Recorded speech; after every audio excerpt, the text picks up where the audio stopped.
বন্ধুদের জানাই, এলো রে গরম এলো রে।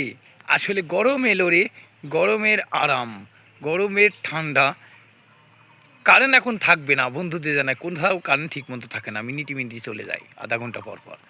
তাই গরমের আরাম একটি আরামই রয়েছে, তাই খাওয়ার আরাম, গরমের মজা আপনাদের সামনে তুলে ধরতেছি। তাই ডাব, ডাবের এই জল খাবেন, পানি খাবেন, ডাবকে সব সময় স্মরণ রাখবেন। ডাবের জল খেলে শরীর যত খারাপই হোক ঠিক হয়ে যাবে। বন্ধুদের জানাই, আমাদের 4-5টা গাছ রয়েছে, আমাদের এমন কোনো গাছ নেই আমাদের নেই, ফল ফুরুলি গাছ সবই রয়েছে, সেটা তুলে ধরলাম আপনাদের উদ্দেশ্যে। তাই একটি ডাবের একটি ভিডিও আপনাদের সামনে। তাই এখন গরমের সময় ডাব খাওয়াটাই সবচেয়ে উত্তম, এই জন্যই ডাবটা তুলে ধরলাম আপনাদের মাঝে। তাই ডাবটা খুবই ভালো লাগে, ঠান্ডা লাগে, দেহটা শীতল হয়ে যায়, শীতল হাওয়া এবং ডাবের জল, ঠান্ডা জল, অতিরিক্ত ঠান্ডা খেতে হয়।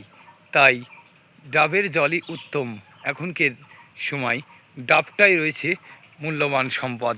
বন্ধুদের জানালাম তাই ধরে গেলাম। তাই ভালো থাকবেন, ডাবের এই জল খাবেন, সকলের শরীর সুস্থ রাখবেন, এটা বলে গেলাম বন্ধুদের উদ্দেশ্যে। তাই ভালো থাকবেন সকলেই, সকল সময় এই প্রার্থনা করলাম।